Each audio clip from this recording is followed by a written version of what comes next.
Squeezie lance le Grand Prix Explorer. Qu'est-ce que c'est? De quoi s'agit-il? On va voir ça tout de suite.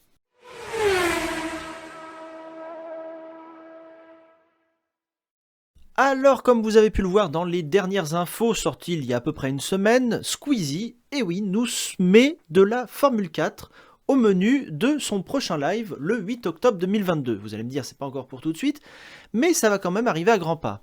Et à cette occasion, on nous annonce sur différents sites que nous allons voir au travers de cette vidéo que Squeezie va lancer une formule qui s'appelle le Grand Prix Explorer le samedi 8 octobre 2022 sur le mythique circuit du Mans. Vous êtes ici donc sur le site lemans.org qui permet de nous avoir beaucoup d'informations sur ce contenu. Alors si on zoome un petit peu, on voit que Squeezie, donc le premier créateur digital francophone, c'est un peu tourné de manière un petit peu spéciale, nous a annoncé le 7 avril sur Twitch de sa nouvelle formule Grand Prix Explorer.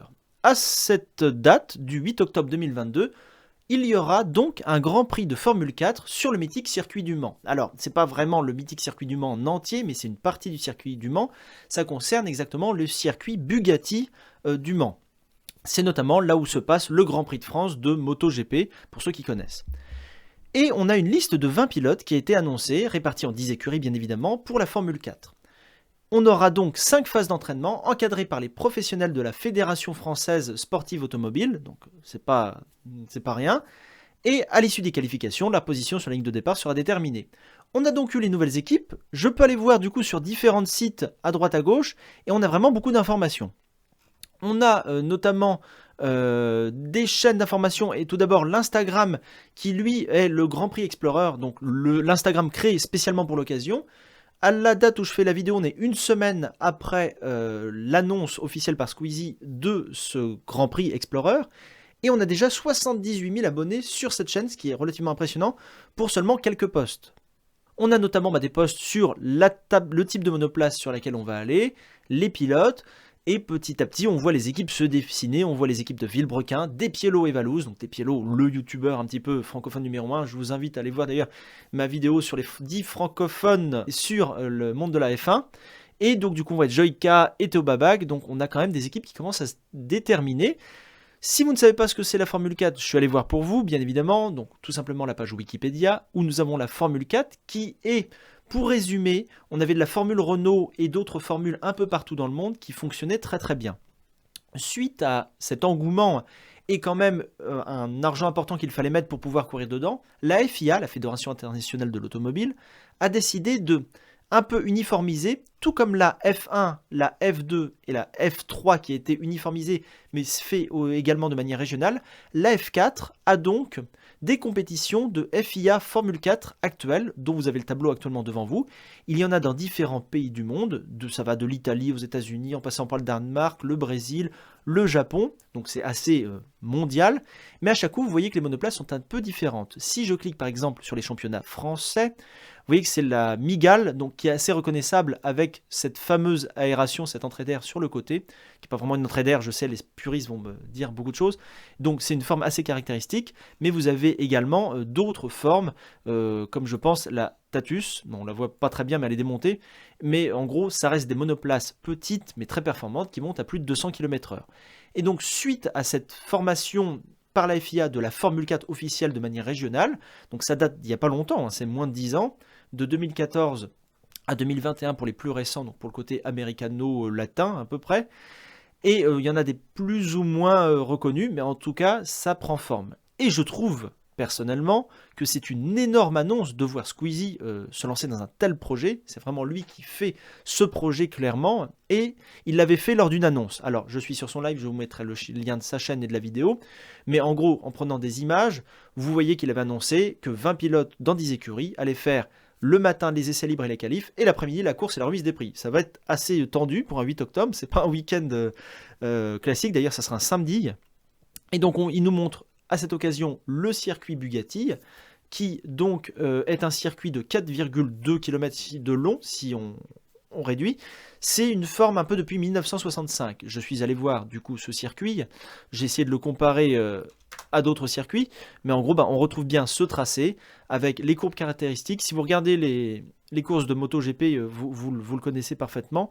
C'est un bon circuit, je trouve, franchement. je dirais presque mieux que celui du F1 actuel, mais ça c'est un autre débat. Et donc au travers son post et son annonce, il a un peu surpris tout le monde, parce que c'était un projet secret. Il nous annonce et il nous montre ce que sont les F4, donc c'est un passage obligatoire petit à petit vers les F3, les F2 et les F1, et que c'est une monoplace de 180 chevaux qui peut aller jusqu'à 240 km/h.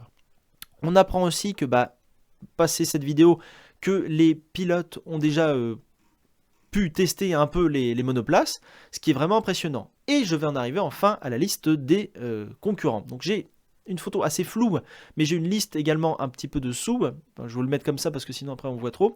Donc il y a bien évidemment Squeezie et Gotaga, c'est pas rien, premier youtubeur et on va dire premier streamer en termes d'audience, on va dire continue sur la toile, donc en équipe numéro 1. Nous avons ensuite Despiello et Valouz qui sont quand même deux pilotes en sim racer principalement, avec Despiello qui nous fait de magnifiques chroniques chaque jour quasiment, et Valouz qui maîtrise clairement le bitume de manière virtuelle, mais c'est pour ça que ça m'intéresse. On a Joyka et Théo Babac qui sont eux de leur côté des influenceurs, mais qui ont déjà pu tester les monoplaces, je l'ai vu, et c'est vraiment cette configuration des équipes, et je m'arrête déjà à l'équipe 3, c'est vraiment pour toucher un maximum de personnes et sensibiliser les personnes au monde de la monoplace et des courses en général. Et je trouve ça vraiment magnifique d'avoir tourné ça comme ça. Évidemment, c'est des gens très très connus, ils n'allaient pas prendre des petits streamers ou des petits youtubeurs. Comme moi, 2000 abonnés, ça sert à rien du tout. Et c'est vraiment bien d'avoir misé sur des gens influents, comme on peut le dire, et qui ont vraiment une sensibilité différente vis-à-vis du monde de la monoplace et de la Formule 1, 2, 3, 4, puisque là on va être en Formule 4. Et je trouve ça vraiment très bien. On a Xari et Domingo en équipe numéro 4, qui sont vraiment deux streamers. On les connaît via le stream, Domingo avec sa chronique Popcorn, etc. Donc c'est vraiment des streamers influenceurs qui aiment bien d'ailleurs ce genre de challenge monoplace. On a Amixem et Étienne Moustache, donc là c'est l'équipe Redbox on va dire, la Redbox, donc Amixem si vous ne le connaissez pas, c'est un influenceur qui maîtrise son truc, qui est d'ailleurs avec Étienne Moustache, qui est un des influenceurs qui est avec Amixem actuellement. On a Jilzy et Manon de la chaîne Allons Rider, donc je les connaissais moins mais je suis allé voir, ils ont leur sensibilité différente, donc ça va attirer un autre type de public, peut-être plus âgé, moins habitué à ce format de monoplace. On a bien évidemment le Bouzeux qui lui fait des courses tout le temps avec Catsup, je ne connais pas du tout, désolé, mais du coup si je ne connais pas, ça veut dire que ça va attirer d'autres personnes potentiellement qui ne connaissent pas le monde de la F4. On a bien évidemment l'équipe de Villebrequin avec Sylvain et Pierre et Sylvain de la chaîne Villebrequin, tout simplement, ceux-là qui a fait beaucoup de bruit, tout le monde dit ils vont casser absolument une Formule 4, donc c'est très intéressant de les retrouver également, puisque c'est le côté mécanique là qui reprend. On a Seb Lafrite et Maxence, qui sont deux autres influenceurs un peu touche à tout, Maxence sur ses musiques et Seb Lafrite sur différents sujets. Il a toujours su bien rebondir et c'est vraiment très bien de les avoir, encore une fois, en équipe numéro 9. Et on a Dojna et Dobby, donc Dojna streameuse et Dobby moins connu mais aussi influenceur, et qui eux touchent un peu à tout, et c'est vraiment bien de les retrouver également. On n'a pas la mixité, on n'a pas la parité homme-femme, mais en tout cas ça fait vraiment venir des gens d'un peu tous les milieux, tout en ayant quasiment la moitié des personnes et des pilotes dans le monde de la mécanique auto, ce qui est quand même bien et qui quand même conservera, je l'espère, la ligne mécanique et qu'on aime bien. Puisque vous regardez ma chaîne, c'est que vous aimez bien cette ligne-là. On a également Dwagby et Kameto qui, eux, seront les commentateurs, tout simplement, pendant toute la durée du Grand Prix. Donc, Dwagby qui a quand même la connaissance du show, qui met plein de projets en place, et Kameto, connu pour le AirPixel, le AirPlay sur Reddit dernièrement, mais qui est aussi un bon geek, j'ai envie de dire tout simplement, qui va mettre de la passion là-dedans. Donc je trouve que c'est très bien pour commenter d'avoir ces deux streamers. On a donc le programme, le matin les essais libres et la qualif, et l'après-midi la course. On a donc 5 sessions d'essais libres, et on aura l'après-midi une course de 30 tours, qui durera environ une heure, excusez-moi, parce que 30 tours sur un circuit aussi long, ça va être assez compliqué de les faire en une demi-heure. Donc 30 tours pour une heure, ça va vraiment être impressionnant, il y aura des stratégies quand même. Quand on regarde les monoplaces, ce sont des pneus qui ne sont pas lisses, c'est des pneus normalement rainurés, ça ressemble un peu à les pneus intermédiaires ou wet, donc on verra ce qu'ils mettront et on verra le temps aussi qu'il y aura. On a donc la vidéo, je ne peux pas le mettre par droit d'auteur, qui permettait d'annoncer tout ça. Et les Formule 4 qui vont à 220, donc 240 en pointe, je pense qu'ils iront à 200 km/h en maximum, étant donné qu'il y a quand même des bonnes lignes droites. En tout cas, bah, beaucoup de sites en ont parlé. Je montre notamment l'équipe. J'en ai passé plusieurs en haut, vous les voyez, mais bon, il y a High Tech, Top Geek, les Millennium, etc. Donc ça touche déjà, même BFM, une chaîne que j'apprécie pas trop, en parle. Donc ça veut dire que ça touche vraiment les milieux des infos mainstream, donc qui montrent un petit peu tout et n'importe quoi, des infos geek qui nous montre le côté geek, donc ça va ramener des gens qui jouent aux jeux vidéo tout simplement, le côté Millennium pour le côté un petit peu, on va dire, compétitif, et même le 20 minutes, donc qui est un média un peu généraliste, ou comme BFM, comme je vous le disais.